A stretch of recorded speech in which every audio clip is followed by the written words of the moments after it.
Good morning. We do have a tradition of trying to start on time, so it's time. And welcome back. Welcome back to the Schemmel for our fall semester. We're here, it's starting today. I will say welcome back to all you thinkaholics. That's a title I didn't make up, but I heard at a seminar of college kids in Nairobi. They called their club the Thinkaholics. So we're the Scranton version of that. We're gathered today to learn more about the environment, the perils that we need to understand better, and the solutions, or at least the modifications in our behavior that can ameliorate the situation we're in. This is the first University for a Day that we are devoting to one subject. We've decided to do that because there is a crisis involved, one for which we humans are at least in part responsible. We're calling it an environmental immersion. We start with a philosophical reflection on our role, if indeed we have one, in environmentalism, then move to a clear understanding of a climate change and the public policies that address what we consider a crisis, both locally and globally. After lunch, we will look into a model of land conservation right here in northeastern Pennsylvania, and end with a discussion by a distinguished artist who plunged into a scientific approach to understanding and portraying endangered species. And she will show the artistic products of her new approach to nature. We humans are in a curious position. We speak of natural disasters or nature in general as though we humans are not part of nature. Though we don't have a lecture on that subject today, maybe we can think about that as part of this immersion, perhaps discuss it informally at lunch or over a glass of wine at the end of the day. I'm happy to thank publicly the Frieder Foundation and the Scranton Area Community Foundation for supporting University for a Day today. Now let me introduce our first speaker. Matt Meyer is no stranger to the Schemmel Forum, Associate Professor of Philosophy here at the University of Scranton. He has enriched the forum for his courses, luncheons, lectures, and University for a Day talks. Matt has also taken on extra jobs at the university, being director of the pre-law program and a leading figure in the Humanities Initiative, which is putting us into the foreground of higher ed institutions by putting the liberal arts front and center in our curriculum. He will be challenging us today, as he is wont to do, by bringing up the topic why environmentalists should be Republicans, not liberals. Please welcome Matt to the podium.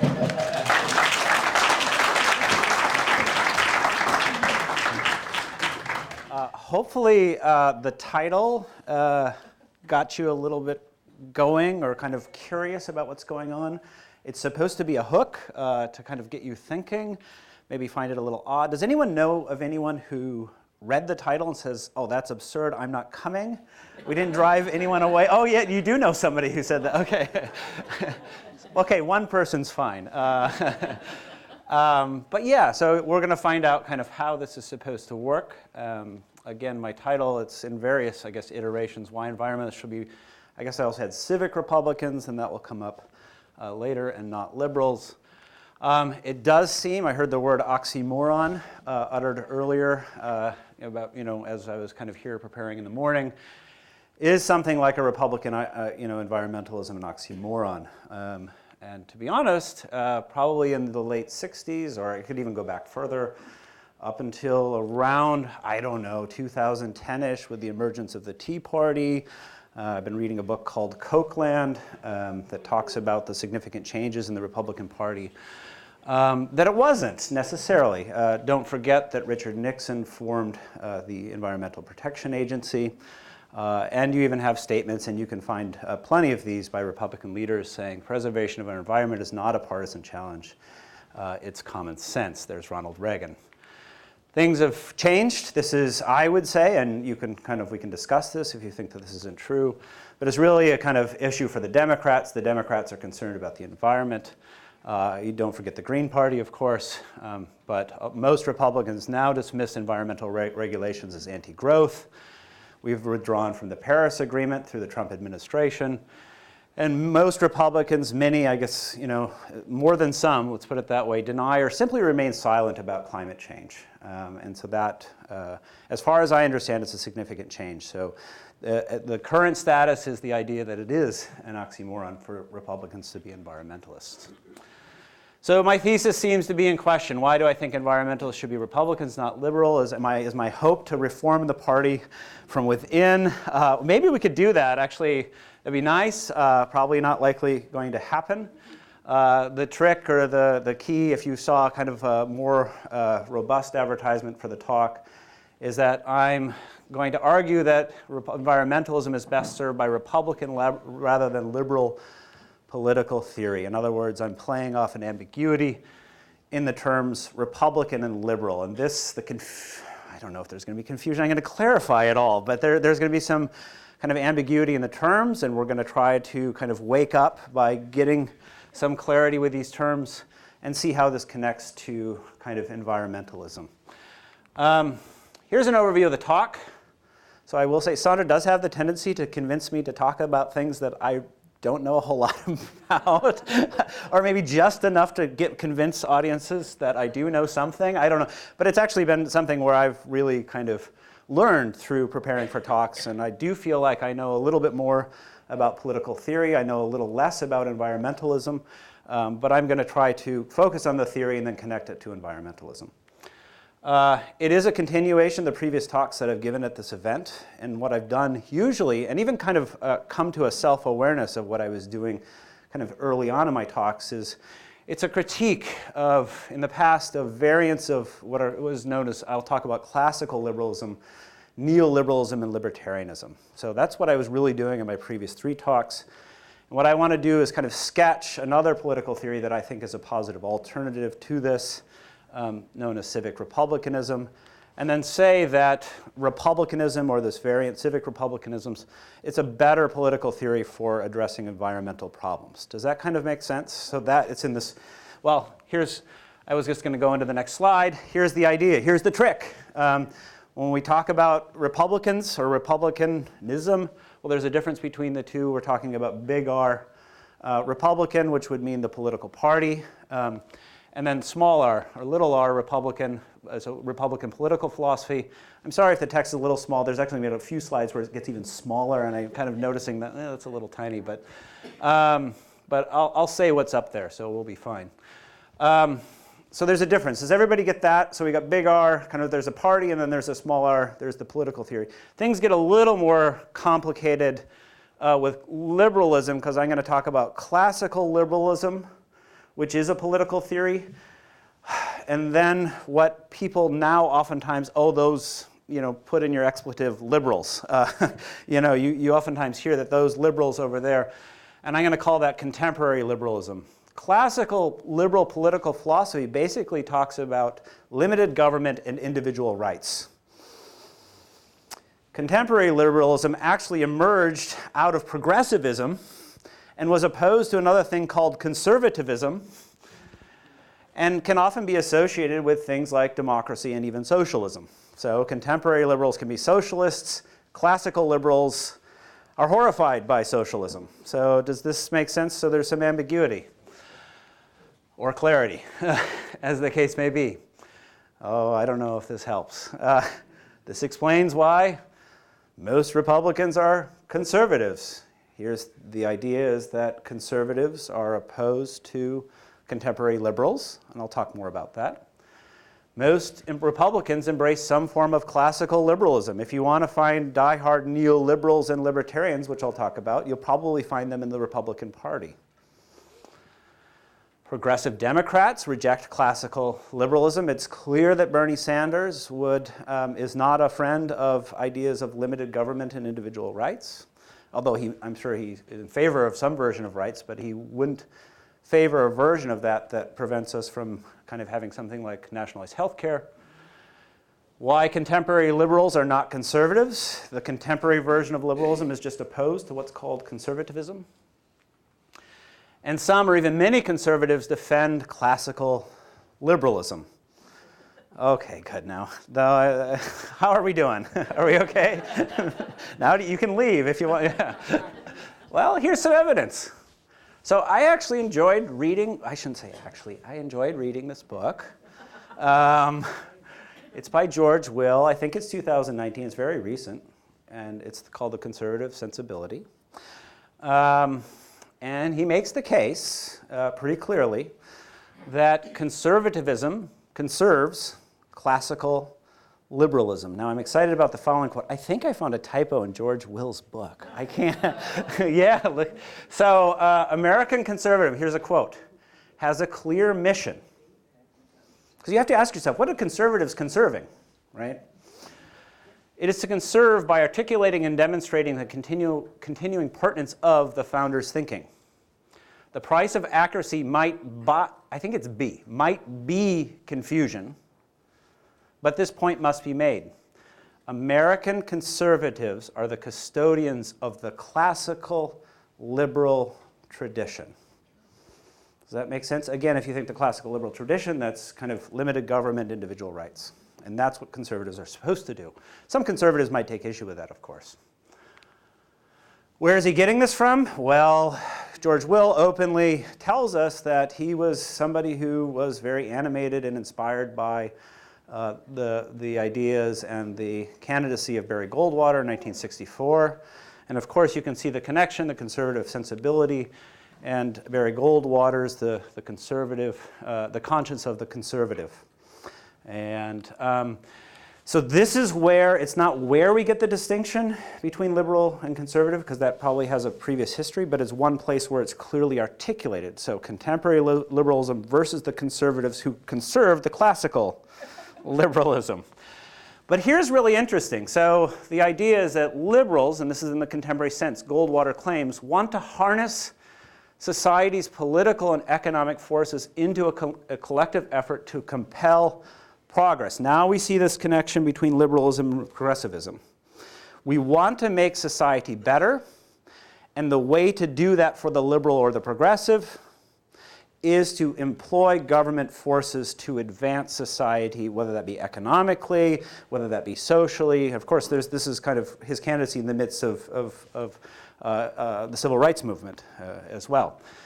His claim is simply, if you want to see progress in society, that ought to be done in principle, not by government, but by individuals making their own kind of individual choices. Government should stay out. If you're worried about, let's say, inequalities in pay for women in the workplace, that's not a government issue. That's the claim. That's not a government issue. That's something that needs to be resolved by individual citizens kind of remedying those inequities if that's something you're concerned about. And that's the basis for his idea, or for his political philosophy, that Reagan will carry forward and George Will continues to want to defend. So who are the founders of classical liberalism? I won't get into this too much, but it's Thomas Hobbes and John Locke, and John Locke being probably the most articulate or important individual for thinking about kind of classical liberalism in our own founding. Will claims that, so what are the ideas found there? Liberalism championed individualism and the rights of the individual against those forces of enforced order. So in other words, it's the individual against the state. It focuses, therefore, on the protection of individual liberty, and the state is seen as the primary threat to this kind of liberty. What's really important for me is my own sphere. Let's go back. What's really important for me is my own private sphere. The good things, what America does is it gives me this kind of private sphere of freedom in which I can kind of do what I want, and I'm free to do what I want. What it does is, this is important, this is in contrast to what I'll get into with the Republican tradition. Freedom isn't connected to participating in politics. It's something that you get outside of the political. Does that make sense? So you have to ask yourself whether freedom is something that goes on in the political sphere or whether it's outside. And so here, and that's maybe my little insertion, but this is back from Will. In the liberal framework, the importance of politics in the community is demoted, and the personal sovereignty of private life is elevated. Does that kind of make sense? What makes us Americans and Americans great is this private sphere of liberty. Now it's important, in Locke's philosophy, he does combine these ideas with fairly robust defenses of representative democracy and notions of the common good. The language of the common good is present. But there are variants that come in the 20th and still with us today in the 21st century, which are called, so here's the terms neoliberalism and libertarianism, that I would say, if you look into what they're saying, just strip away notions of the common good. I would say they instrumentalize democracy, and this is where you get the language of kind of greed is good, the language of self-interest in at the very least being okay, if not something you ought to pursue, right? So, yeah, I guess the subpoints are precisely what I just said. So does that make sense? By instrumentalize democracy, what I mean by this, they don't have any fundamental commitment to representative democracy. They don't say, in principle, we defend that along with something like individual rights. What they say is that democracy is the best tool for protecting their understanding of limited government. Now, what that means, does anyone think about what that means? That means if they became convinced that an authoritarian leader were to better protect individual rights and defend a limited government, they would be in favor of that authority, because it's a mere tool. I think that's a fair reading. Here, who are they? You've seen some of these. I actually have this, yeah. Oh, it doesn't work up there. I've talked about at least 3 explicitly in my previous talks. These are just some examples. Although Ayn Rand, so we have the neoliberals.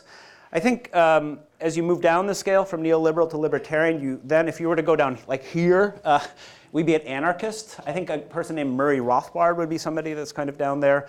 And what I mean by moving down is moving away, insisting that there's less and less government, right? Hayek does allow for certain kind of government programs for destitute individuals. He does think the government should be involved in planning for competition, is what he says. If you get down to Ayn Rand, it's just a principle. Any kind of government intervention other than stopping individuals from coercing each other is unjustified. And here's Hayek's up there, Friedman's there, Rand's there, and then an individual is a more philosophical defense of libertarianism in Robert Nozick, who's a Harvard professor. If you want maybe a simpler version of trying to understand this, that you could read with your children or grandchildren, as the case may be. There is a series of books out there called the Tuttle Twins. I discovered this last time during my talk. And I didn't show a video for the last time, but the first 2 talks that I gave, I showed a video, so I just, a little kind of breather. So let's watch a little blurb and understand why the Tuttle Twins might be able to teach you some of these principles. Hopefully this will work. There we go. Uh-oh. Oh, there we go.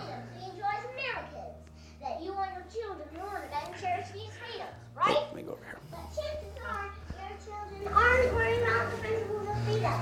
You see, there aren't any textbooks that teach about these principles. You won't learn about them in public school. Years ago, our dad was in your shoes. He's a very patriotic guy. He wanted to teach us about the principles of freedom. So we went on Amazon and began searching for kids' books. And he found nothing. That's right. There are precisely 0 books that teach about the principles of freedom. So he teamed up with a buddy of his to create the Tuttle Twins. This book series teaches young kids like us about the principles of freedom. There's nothing else like it. Each of the books covers a different aspect of freedom. The proper role of government, individual liberty, free markets, property rights, sound money, and more. We read it over and over and over. These books have been a huge hit, and thousands of parents just like you have been able to help their children learn about the principles of freedom in a really fun way. Don't forget about the free workbooks. Our dad said he's so convinced your kids will love these books. It wants to sweeten the deal a little. Every book has a 20-page activity that goes with it. And when you buy the books, he's going to give you all the workbooks for free! So click here to check out the books so you can give your children a foundation of freedom.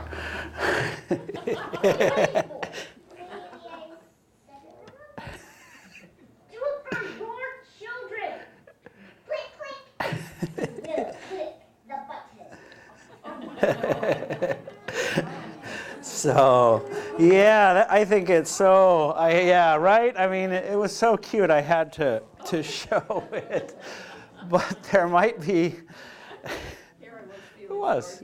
Yeah, I know. Yeah, we'll get those for you. So the adorable kind of nature of the children, the cuteness is maybe mixed with a little bit of concern in terms of environmentalism, because the logic that they'd be learning in these books would generate this political cartoon that I came across when I was visiting my parents in southern Minnesota, a very red part of Minnesota. This was in the paper. I don't know if you can see this, but the argument is that if you get on the bus or the train with the Democrats and get concerned or get on board with their climate change agenda, you will be heading down a road to serfdom. In other words, because and this comes straight out of a book from Hayek called The Road to Serfdom. Again, the Tuttle Twin version is they changed the E to a U, and so you have The Road to Serfdom if you would like the simpler version.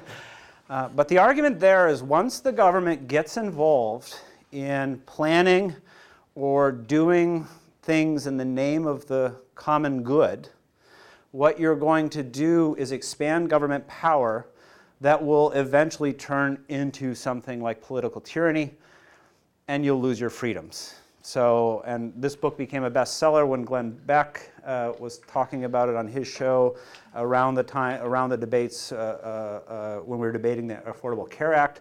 That's where if you see people really animated about you're going to turn us into a dictatorship and we're going to lose what's most important is freedom, right?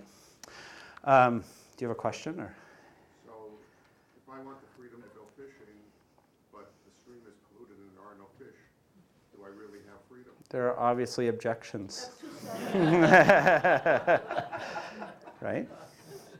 Now there are ways in which, yeah, there's a more complicated version. Well, like Milton Friedman, there's a notion of externalities. So in other words, if you have free market exchange between two individuals that causes things like your inability to fish because of that free market exchange between those individuals, that would license, according to Friedman, although he tried to resist it, he would say that that would be a time where the government could step in to deal with that, so to be fair. But it's a very good point.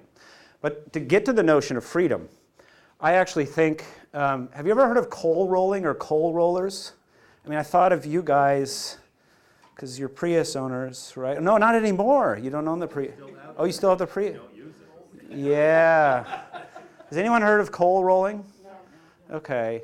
Individuals who purposely modify their trucks, and they were doing this, I don't know if they're still doing it, laws kind of came into place to prevent it, but they were purposely modifying their trucks, their diesel engines to emit more black smoke.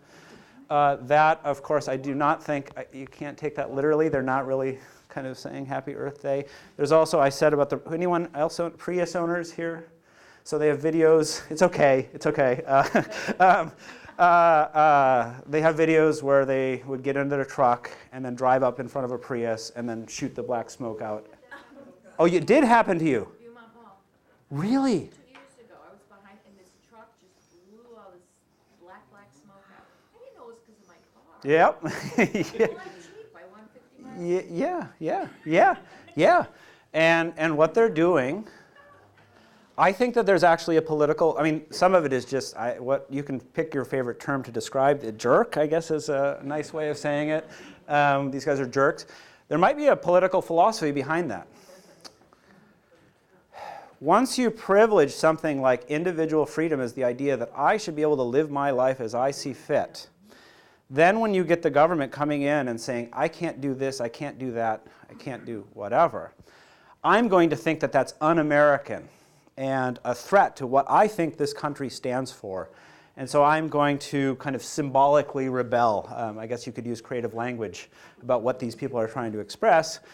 And I would say that this gets into like the logic of the gun control debate. In fact, I could imagine individuals who have these trucks also have guns in the back of their, it's kind of the same idea, is that, well, okay, that you're true, it's true. The common good might require government regulation, but what's most important is my freedom, and don't take away that, and I'm going to fight. And I think that this comes out of the Tuttle twins? No, so, this comes out of this version of liberalism. Does that make sense? Matt, Yeah. having those people who recognize and insist on individual rights also recognize that there are collective efforts in the community, such as the environment, necessary for accomplishing those objectives. Yeah. Well, what it depends on how. So again, to go back, how do I say this?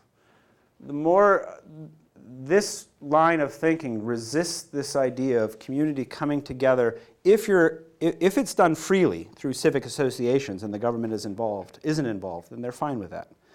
But if you start saying we're going to come together as a community, we the people, and make decisions and enforce these things, pretty much all of these folks will be opposed to that, unless if you can make claims through externalities and things like that. And the farther you go down the line, the more there's just a in principle resistance to anything like that.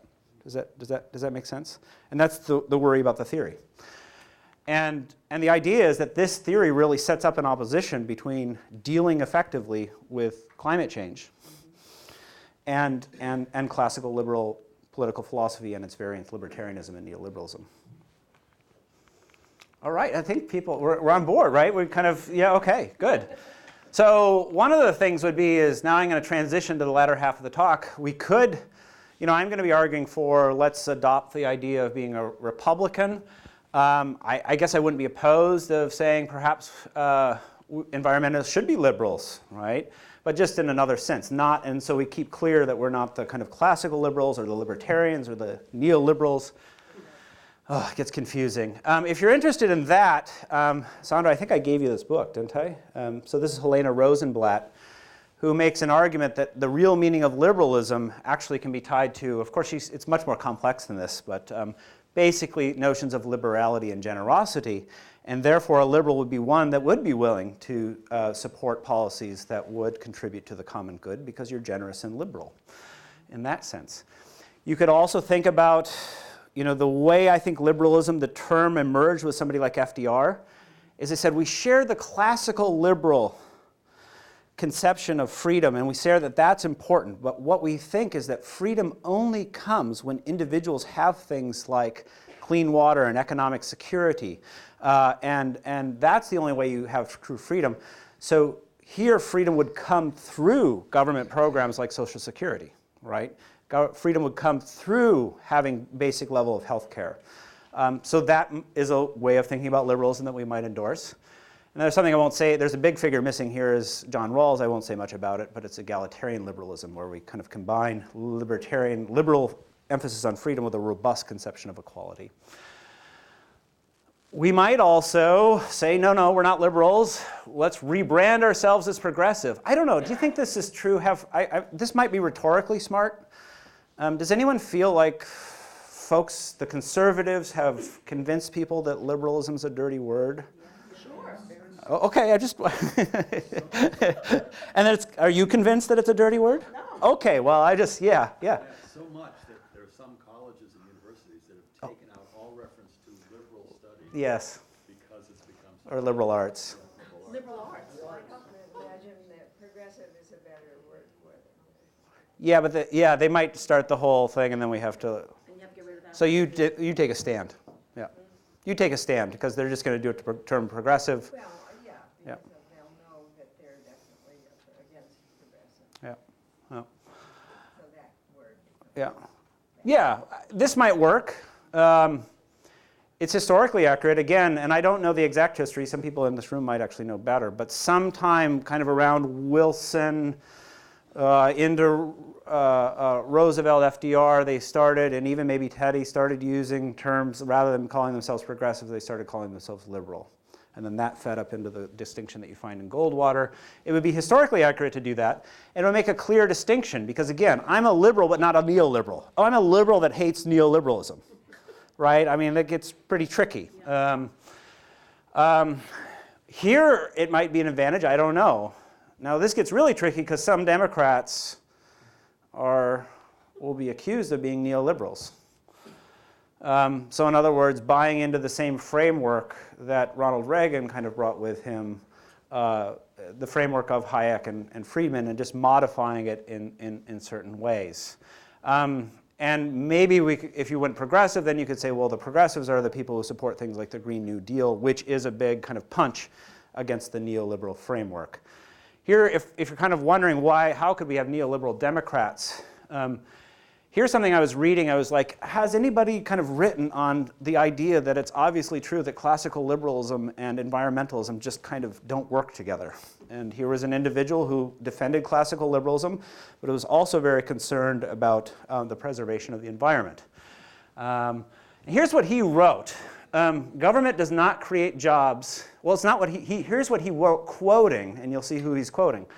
Government does not create jobs or produce economic growth. Free markets, honest competition, America's entrepreneurial spirit, and hard work do that. And then he asks, does it come from Ronald Reagan or Milton Friedman? Actually, it's from Our Plan for America by John Kerry and John Edwards. After observing, and here's his claim, collectivist experiments, most bright, well-informed, and mature, Americans claim a classical liberal political philosophy. However, environmentalism has been the Achilles heel of classical liberalism. And then he goes on and talks about, because Milton Friedman wanted to privatize all public parks, right? And he was opposed to that, right? Yeah, whenever you're talking about privatization, you're talking that neoliberal framework. Yeah. How come so many of these people who create jobs on their own want government subsidies? Yep. So you're again showing making objections. Absolutely, corporate welfare. They don't, because they don't really believe. One argument would be, to follow up, one way of thinking about it is that they were very in favor of free markets insofar as it benefits them, but when it doesn't benefit them, then they actually don't want. In fact, no business as a business wants a free market. They're always trying to look for ways to undercut competition. 5 times the profits, socialize the cost. Yes. Yeah. If you build a factory and there's no road going into it. Also. That's a problem. Yes. Also. Yeah. I remember Rand Paul, Mm-hmm. when he ran for president, obviously opposed universal health care or the idea of mandating health insurance. Oh, absolutely. Right? And I believe he was asked, well, what would you do? What should happen to somebody who shows up at an emergency room and doesn't have health insurance? Yeah. And he paused, and he didn't really answer the question, because his answer was going to be, I'm sure, they die. Yeah, let them die. In fact, you could maybe say that that healthcare is another Achilles heel of, I'm so wired. I'm all right. I got 2 of these. I don't know if you noticed, but yeah. So here we go. Yeah. Well, here's, this is the one I was worried about. I don't know if you can see this, but I'll read it to you. So this comes out of The Nation. It's a 2019 article rejecting neoliberalism. The Green New Deal is a clear attempt to, it's not just kind of idealistic, it's an attempt to kind of shift the paradigm. We're going to operate from that paradigm that was that FDR articulated and we abandoned with Reagan. And here's what they say. These are actually, I think, undergrads at Swarthmore writing this. Since the Reagan-Thatcher revolution of the 1980s, policymaking in the US and Europe has been dominated by an ideology of privatization, deregulation, and defunding of public goods. A set of ideas appropriately referred to as neoliberalism. This neoliberal consensus becomes a lethal straitjacket when governments try to stop climate change. How can we achieve net zero emissions in the US when the only legitimate policy tools are creating more markets, privatizing goods, cutting taxes, or offering tax credits? So that's usually a response of neoliberals. We do care about the environment, but the tools that we're going to use are market-based tools. And maybe there's a case that can actually work, but here that there's a significant doubt about that. If we're serious about averting catastrophe on the timeline required, we need policies that break with neoliberalism's Washington consensus. I think here they're meaning that pretty much everybody in Washington, probably up until the emergence of people like someone like Bernie Sanders, just agreed that this was the way to approach the issue. I don't know if that's completely fair. And including massive public investment in renewable and clean energy. That idea of public investment, public goods, public action, government action, that's contrary to what we've seen in terms of classical liberalism. And here they say the Green New Deal is the best shot we have. I'm not necessarily endorsing this, just kind of saying it. To dislodge the remnants of neoliberalism in the Democratic Party and revive the public sector capacities, neoliberalism destroyed. So in other words, Their claim is that to really deal with this, you need the capacity of public sector to act when that's the only way to deal with the issue, right? It needs to have that power. So maybe we should be, and why environmentalists should be progressive, not liberals, and I could have played with that, so just go with that. That could be a way of thinking about it, but now I'm going to run with civic republicanism. So I know this is the last term that I'll introduce. Here's two initial reasons. Progressivism today seeks to achieve progress through big government. That would be fine, and that's allowed for within a civic republican context. But civic republicanism adds to it an added dimension which I'll discuss. It has to do with active citizens and notions of civic virtue. And the second thing is that conservatives like George Will he looks at the history and says the progressives were all hostile to the Constitution and our founding. He claims that progressivism wasn't in the founding, but I think, and you can debate that, and maybe you could say, so what? You know, we need to move beyond this 18th century idea. But what he says is what civic republican can be found is in a lot of the language and ideas of the founders. And I think that's kind of rhetorically advantageous or strategically advantageous. In fact, where I'm getting it's really interesting, the New Republic, after some, difficult times, has been taken over by a person named Wynne McCormick. He's now the owner and editor, and he makes 3 points in a series of 3 different editorials that kind of support kind of what I'm trying to argue here today. He claims that the Republican tradition, this notion of the Republican tradition, is actually what animated the founders, and Will is simply wrong to assert that classical political liberalism was the primary ideology. We can have that debate. I think I would say it's just enough if some, a reasonable amount of the founders were animated by this Republican tradition that I'll lay out in a second. Some progressives, like Herbert Crowley, the founder of the New Republic, was one of the leading progressives, right? And McCormick says that he was also a civic Republican. These ideas, and what he was talking about is we don't just want active consumers waiting for the government to give us stuff, or passive consumers, excuse me, we want active citizens. And civic republicanism, he makes this argument. This is actually one of the thesis is not new. I'm kind of repeating some of the things and expanding on what he's already said. Actually, I teach a class where I compare liberal Republican political theories in my class.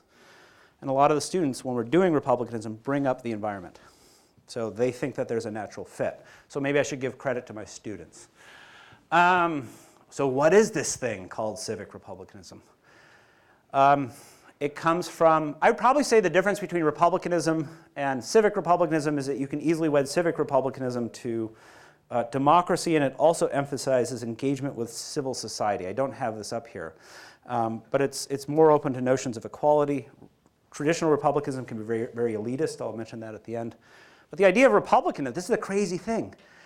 If the Republican Party is all about privatization, the meaning of the term republic just comes from res publica, which means public things. So the ideology of privatization is in the party that means public things. Nuts. It has a robust concept along with this of the common good. It can incorporate rights, and maybe this is this more modern version. We do think we've learned something from the liberals. But it also emphasizes responsibility. I think this is a point that Sonder will emphasize over and over. You do have rights, but you have responsibility for the what? The common good, right? Yeah. Our most precious right, Yep. Is to be responsible for the. Yep. It worries about corruption. In other words, it says some degree of civic virtue. Corruption would just be pursuing one's own private interests at the expense of the larger public. That's just what corruption would be. Yep. It understands individuals as integrated into and dependent on a larger community. We are interdependent, rather than this atomized individualism of classical liberalism. And understands freedom in terms of both individual self-governance, but also a collective self-governance. In other words, freedom does occur in the political sphere. When you're engaged in democratic processes of making decisions about how we run our country, that's freedom. It's freedom in action. And it therefore emphasizes participation in politics and civic life more generally. For the liberal, you could just say, I'm free, and I'm free not to vote. I'm free not to inform myself as a citizen. And that's what makes America great, because I can do what I want. Here are some individuals. A lot of the work in academia came from what's called the Machiavellian moment. I think we had a speaker on Machiavelli that came a while ago talking about how the term Machiavelli or Machiavellianism is not about endorsing some kind of amoral politics. It's about civic republicanism. And that comes out of this work with J.G.A. Pocock. Much of the work around Robert Putnam, if you've ever heard of Bowling Alone, he's at Harvard, comes out of this tradition. Michael Sandel made a defense of this tradition and is a critic of liberalism, and he's still very active at Harvard University. And although I think Robert Reich would clearly understand himself as a progressive, the book called The Common Good is clearly emphasizing themes that fall within the civic republican tradition. So those are just, there's more, of course. And in fact, if I think one theme that clearly kind of fits within this idea of civic republicanism is Mayor Pete's National Service Plan, his new call to service. Whether he knows it or not, that it is. The idea is that it aims to create social cohesion and an ethos of service. In other words, the government is actively involved in trying to create kind of socially conscious, engaged citizens, right? And I think it clearly cuts against the kind of classical liberal tradition, or at least certainly the neoliberal and libertarian, especially if he made this mandatory. Neoliberals and libertarians would go bonkers if you did what a lot of the world actually does. I don't know the percentages, but countries have mandatory national service. But here it's just a suggestion, trying to create like a kind of subtle obligation, a social kind of feeling that you ought to do this. That comes out of what, and it's probably a litmus test for how you think. Are you kind of a liberal in this classical sense, like that's government intrusion on my freedom? Or do you think that we should have a government kind of being concerned about the engagement of its citizens? And what's interesting is he connects this ethos of service. One of the things, if you go to notions of the environment and having citizens concerned with environmental issues. I'm at about 40 minutes, but we've had some good Q&A already, so I assume that I'm okay to roll, right? Just want to make sure that that I'm not going too long. Yeah, you run a tough show. So here, maybe it's already obvious. Civic republicanism would permit government to protect the environment in the name of the common good. It re-endows government with that capacity. It understands terms of freedom because of its understanding of freedom. You'd be unfree in cases in which authoritarian dictators would just tell you what you're doing, where you had no say in the kind of collective decisions that we make. And so to be free is to have that right to collective self-determination. We can do this together as a group. A government of, by, and for the people. So it doesn't posit a tension between government action and freedom. By promoting civic responsibility and virtues, the idea, if this actually works, individual will be more responsive to the demands of the common good on a national and global scale. If you encourage individuals to see themselves as connected to others, citizens will be, and this is the key, I think, thing in liberalism, the more you individualize people, of course everybody has family, right? You're concerned about your kids. But if you really are just concerned about yourself, the world ends when you die for the egoist, right? And if you start saying, no, that's not the case, you're embedded within kind of a network of others, you're more likely to be concerned about future generations, which is a major issue in environmental politics. And by encouraging civic engagement, citizens will more likely to protect the environment at the voting booth, but not just in the voting booth, in just kind of their daily lives and in their communities, outside of whatever kind of government action we're taking. So it combines. That's at least the theory behind it. So on the flip side, why you shouldn't be liberals? Liberalism's straitjacket on government regulations make effective environmental policy difficult, if not impossible. That's probably the one that liberals might debate. And the classical neoliberal, they might say, no, we can find effective ways to do this, even by limiting kind of the power of government to get involved in the markets. Liberalism's understanding of freedom, again, puts it at odds with government action, like the coal rollers. And here I'm going to move into, I've got about 3 more slides. Liberalism's understanding of morality. There is a morality for Ayn Rand. even though you're supposed to kind of pursue your own self-interest. It's one of non-coercion. You can pursue your own interests so long as you're not forcing or compelling other people to bend to your will. And that's the same reason why she is hostile to government action. She feels that all government action is a form of coercion, of the majority kind of coercing the minority. But the idea that that's the sole basis for morality, and what I would say is it certainly doesn't promote an ethic of social and environmental responsibility. And in fact, this emphasis that you would hear from, greed is good from the Milton Friedmans, and this phrase comes out of Robert Reich, it creates a whatever it takes mentality that undermines the social norms, the social fabric necessary for tackling environmental problems. And I'll give you one specific example. It has to do with truth. The idea is that the whatever it takes mentality, we think it's just natural that people will be truth tellers and truth seekers. And one of the ideas that we might need to grapple with is that that is something that's it can be culturally enforced and reinforced or not. Right? That's a civic virtue, to be concerned about truth and telling the truth. And we can lose that. And the idea is that liberalism almost just assumed, at least in its infancy and its articulation, that people will be engaged in truth-telling and truth-seeking. Here's an argument. I don't necessarily agree with everything that the author says. He will be coming to Scranton, as far as I know, Patrick Deneen at Notre Dame, who basically argues that liberalism has been able to survive because we've had a culture that was formed on non-liberal sources. And over time, what liberalism's idea of this freedom to do what you want, along with the insertion of self-interest, has eroded those kind of non-liberal sources. I would also say that it doesn't have much power to, if you can, turn things back to reinforce that norm of truth-telling. I won't say who I think everybody or many people will have on their mind. It might be tough to recapture this idea that it's just natural, the expectation that one at least tries to tell the truth in public life. That's going to be tough.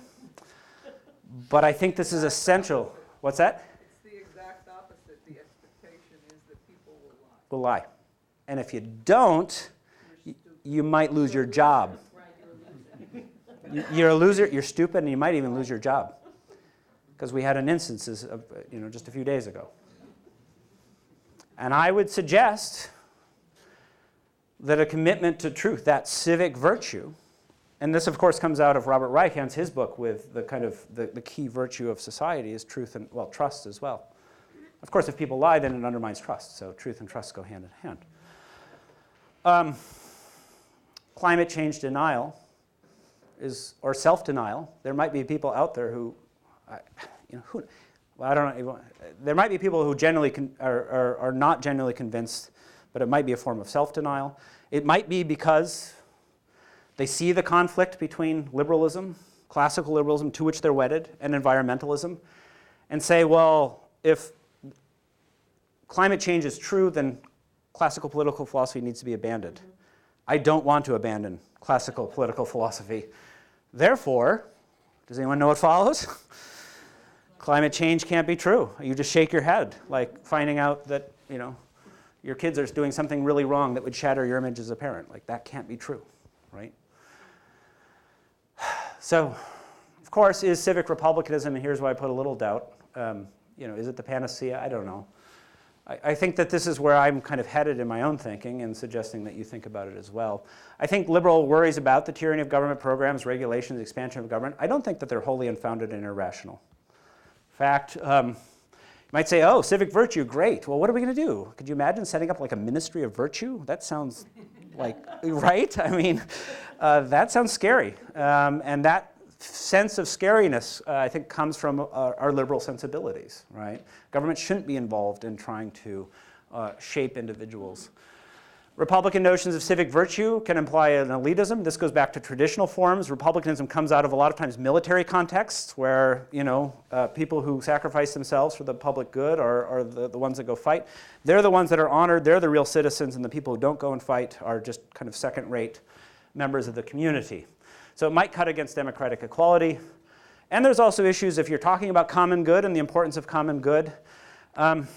You got to think about how that might fit. It might just be kind of a dialectical interplay between that and pluralism. A real robust pluralism would say, well, no, we're plural communities. Differences are mode of operation. And so that there isn't anything necessarily common other than maybe our commitment to pluralism. So you'd have to work through those kinds of tensions. I'm not saying that I'm going to do it. I'm just saying that that's something to think about.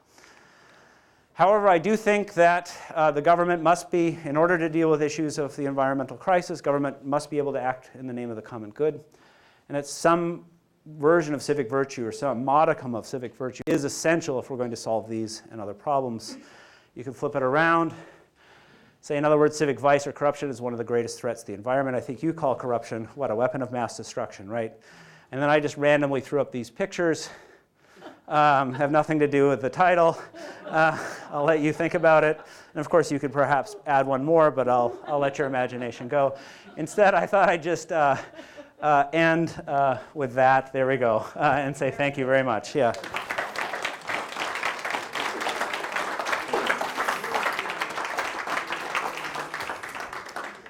Yeah.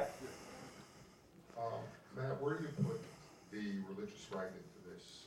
The idea of the prosperity gospel and things like that.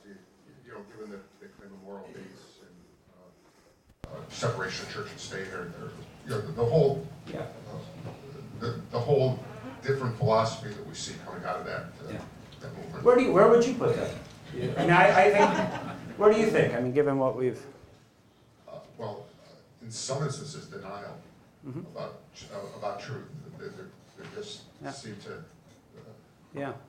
Well, let me put it in terms of the political philosophy. I mean, there's one major university that has to do with the religious right. I believe its name is Liberty. Right? And I think that it becomes pretty clear that for the most part, what they're wanting to do is push back, especially on government-enforced social norms that might cut against, their particular religious beliefs. Does that kind of make sense? So we want to make progress in, let's say, issues of treating people of different sexual orientations equally in our society. And so government is called upon to perhaps enforce that. And what they want to do is say, no, government's not about equality. If you'll notice in this kind of, especially the neoliberal and libertarian variants, there's very relatively little mention of equality. At best, you'll get some idea of equality of opportunity, at best. And so they want to push the government away. So this is how you can get religious conservatives on board with the same kind of framework as big business. Big business wants the government off their back, like the Koch brothers, for obvious reasons having to do with profit and their business. Religious conservatives want the government off their back because they're going to enforce a certain moral code that the rest of the country or much of the country has decided will make progress. So that would be. Now there is, maybe just to complicate things, they seem to be very concerned about morality until someone came along, character of the person running, and there might also be racial elements going on, that there's a connection between conservative religious parties and resistance to enforced equality of races. Thinking back into the 60s. Whatever it takes. Yes, well, that's the nice thing, I think, from a perspective that's outside that standpoint, that I think the recent election has kind of done some unmasking. I mean, maybe people suspected that all along, but it's like, no, I think it's pretty clear what's going on here. Does it have anything to do with the religion is not a democratic institution? Constitution. Well, this is also, yeah, so the idea is that if you think about taking democracy and principles of equality seriously and try to expand those and saying we're trying to create a culture of democracy, and that means equal respect for, that a lot of times religious belief doesn't necessarily, they could actually, religious belief could be used to support that, but could at the same time be used to resist that and say, well, the government is now encroaching on my beliefs, and so I'm going to adopt a philosophy that keeps government and allows for, they would say, a genuine pluralism. Let me live my religious life. Yeah. Just quickly, And then- in the environmental context, Yep. the death of all these species of God's creatures, Yep.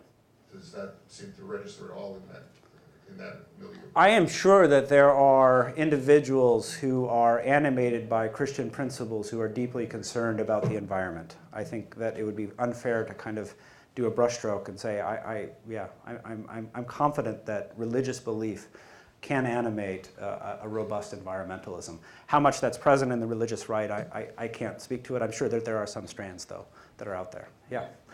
I think, do you want to just should we let Maury just chime in with a quick?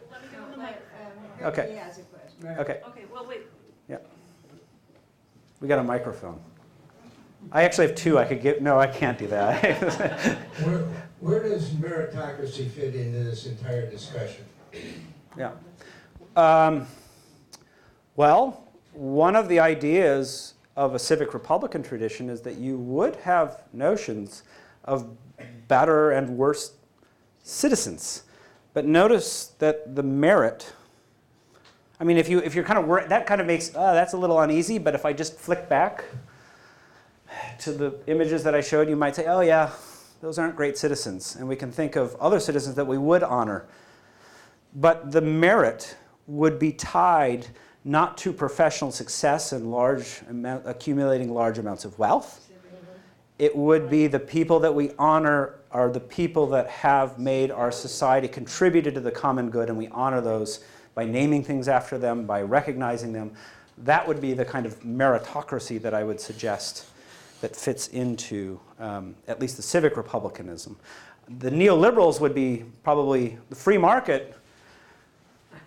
Yeah, it's a marketplace of meritocracy. The best rise to the top. You're really good if you've got a lot of money. You're not so great if, I think we've heard language of winning and losing comes clearly when you read these these political theorists of Milton Friedman will use it openly, of neoliberalism. There's winners and losers in our society, right?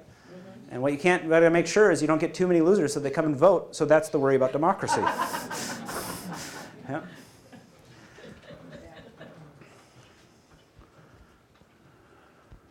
I'd like to go in the opposite direction. Uh-huh.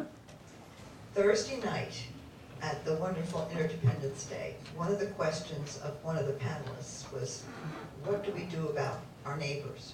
Mm-hmm. Let's go down to the level of us. Yeah. Me, you, Yeah. us. Yeah. What do we do about our neighbors? Mm-hmm. Last night on PBS NewsHour, they were interviewing a young lady from Sweden, age 16, who has started a movement among the young to save the earth. Mm-hmm. Phenomenal young lady. Mm-hmm. And she was asked the same question. I think most of us sitting here, we don't think in terms of when we get up in the morning, well, am I going to be a liberal or am I going to be a conservative? No, they think, I get up and I think, all right, I can put my feet on the floor. Do I have enough toothpaste in my in the bathroom? We think in terms of individuals. What can we as individuals do? I had to laugh on Thursday night. One of the panelists, and I told this to a lady over here, one of the panelists was talking, he's a sea anemone specialist. So he's talking about the oceans. And what was sitting in front of him?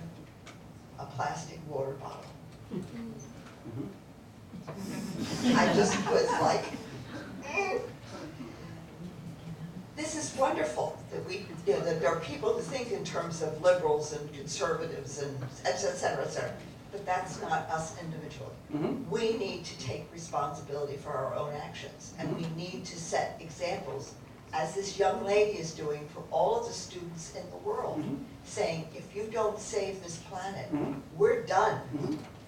We have to be the adults in the room because the adults have abdicated their responsibility. Yeah. And So it doesn't matter what Yeah. nomenclature you put on them. Yeah, well, I would say this, is that I would point out that I think that we actually agree on some things and politely disagree on another. So I'll start with the disagreement first. I do think that it's very important what we do in our day-to-day lives. I would also say that having kind of a larger conceptual framework to articulate and understand oneself in terms of what one is doing in one's daily life is very important. And in fact, one of the reasons for success of the neoliberals is that they basically articulated in philosophy around the 40s, 50s, and 60s the very political program that they then took over with Reagan, and then had think tanks, and they were you have the Tuttle twins. It's all over. In other words, here's the playbook. Like when somebody asks me a difficult question that differs from how I understand myself, I can say, oh, well, this is why so I can make sense of why what I'm doing just kind of naturally day to day. So there's the disagreement. I would say it's not an either or, and we should have both. The agreement is this. Why I think civic republicanism is better than progressivism is that one of, and I think it's justified, accusations or concerns about progressivism is it means big government action with elites kind of up in DC, kind of just, programming things for the common good. Civic republicanism has a robust concept of the notion of the individual citizen contributing to the common good in their day-to-day lives and their local communities. And so I think that that's one of the advantages of civic republicanism. So civic virtue is just in your day-to-day life connecting your own interests up with the larger community. And of course you're going to be self-interested. Of course you need to take care of your family and yourself. But just acting in a socially responsible way in your day-to-day life. And I think that's that added element of civic republicanism. I keep trying to convince Sandra that she's a civic republican. Certainly the themes are there, right? But precisely because Sandra kind of embodies a lot of what we're talking about. Yep. Well, I think, one of the important things that citizens are obliged to do is vote. Yes. So you're not just a partner of government, you're a maker of the government. Yes. Formed by the people. So I think that you can vote for, if you vote for more regulation that is necessary, where a neoliberal thinks that you don't need, we'll do the right thing on our own, you don't need any regulation. Yeah. I think that the civic republican is maybe indeed progressive. Yeah. Yeah. Yeah, very much so. And so there's an overlap, but I think the civic republicanism adds a dimension of individual citizens taking responsible for the community rather than just relying on big government. And that's the difference I would suggest between progressivism and civic republicanism. Yep. Yep. Hi. Matt, this departs a little bit from the philosophy part of it, but there's a strong view among many environmentalists, especially about climate change, that the notion of individual responsibility tends in our society to just breed complacency. We do small things, we turn off the light switch when we leave the room, and we think we've taken a step, and then we put it aside, and we don't look at what I think it was Carter who talked about the moral equivalent of war when he was dealing with energy issues, and that's really what is required. That we aren't going to lick climate change by individual personal actions, and that the notion, maybe it runs a little bit in tension with civic republicanism, because I think in our society we think so much in terms of our individual actions that if we take those steps, it makes us feel like we're done, and we don't think about the real big efforts that are required through government to try to make a change. Yeah, so what I would say is that that's not intention. The idea is that civic republicanism both does it on the individual level and in the private lives, and also endows the government to engage in large-scale action in the name of the common good. So you get both of those. So it's not an either or. And to your point, there was a Guardian article that said this idea of kind of trying to deal with the environmental crisis through individual choice is itself a kind of, they called it a neoliberal con. If you want a magazine, or not a magazine, but a periodical that kind of rails against neoliberalism on a regular basis, The Guardian. But it seemed to make sense. So you push it into individual responsibility and therefore take kind of large-scale government intervention out of it, and you think that you're doing good, but at the end of the day, it doesn't amount to much. I will say something about the civic republic. I don't want to say that from this standpoint that you couldn't use market-based solutions to issues. It's just that you wouldn't, in principle, insist on market-based solutions to these things. And that's more of the neoliberal libertarian position. Here, if market-based solutions work, great. If heavy government intervention is required, then do it. So let's just do what is best for the environment, and we can use various tools, or have various tools at our disposal. Yeah. Great talk, Matt. This has been, you got me on the hook. I came, to have you, basically. So I really like this, but I want you, this is just really piggybacking off of him, which is to say, we can all hear Trump sharpening his main weapon, which will be the word socialism. Okay, that's going to be the chief word he's going to use in the coming year as he continues to move in deregulation. And the other weapon will be like, sort of the cultural race baiting and so on.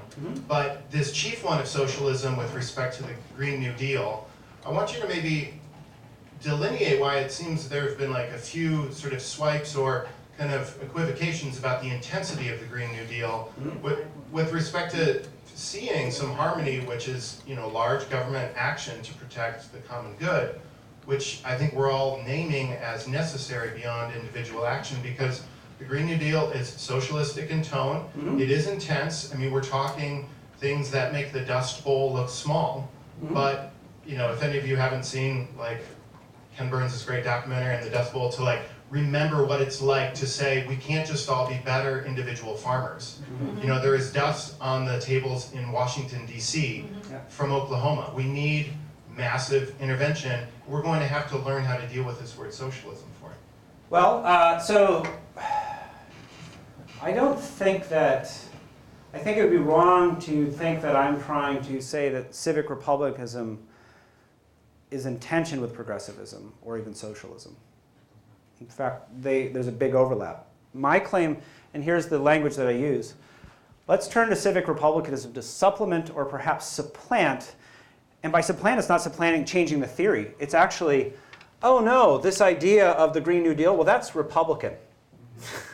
Think about the rhetorical, you've just undercut. That's not, I mean it is socialist, but we say, well no, this is a Republican idea.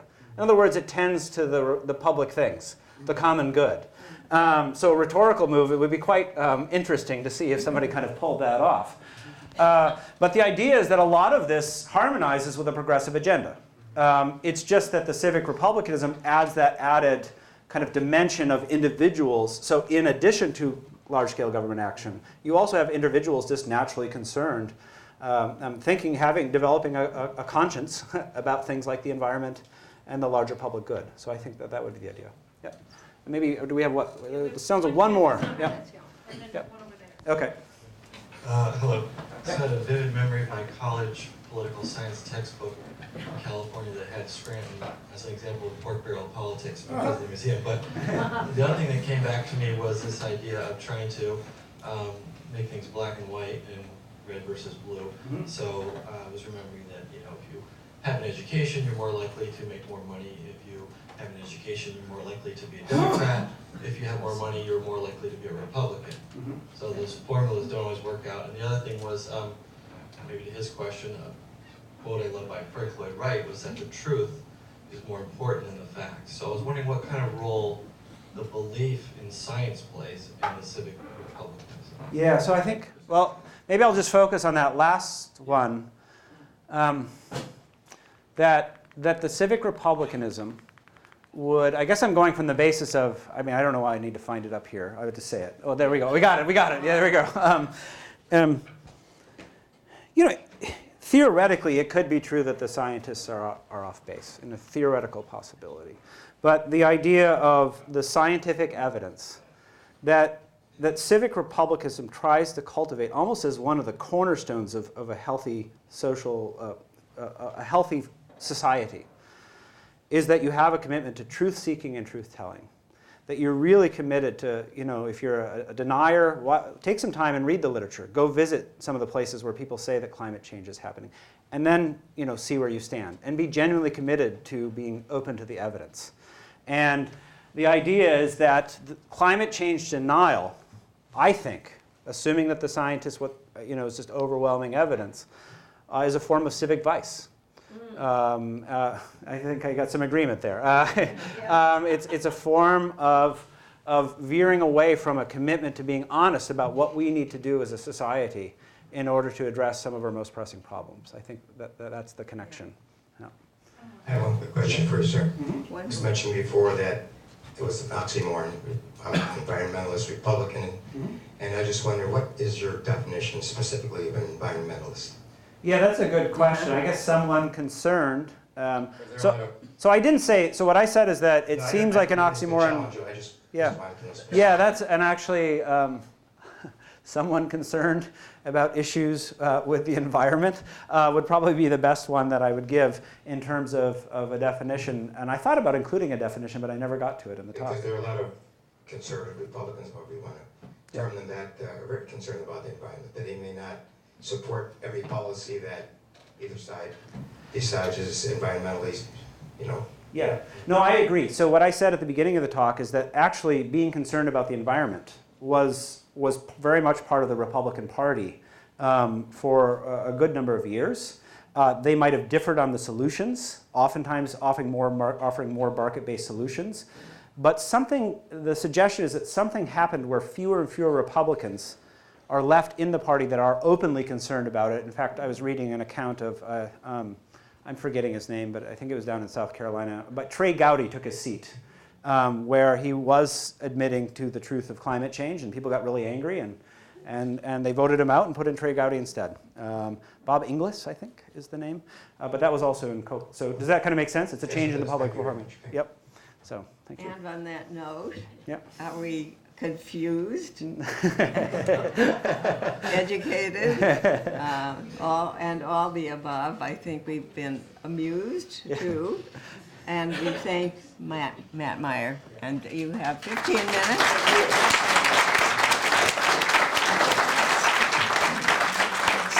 See you back here in 15 minutes. I survived.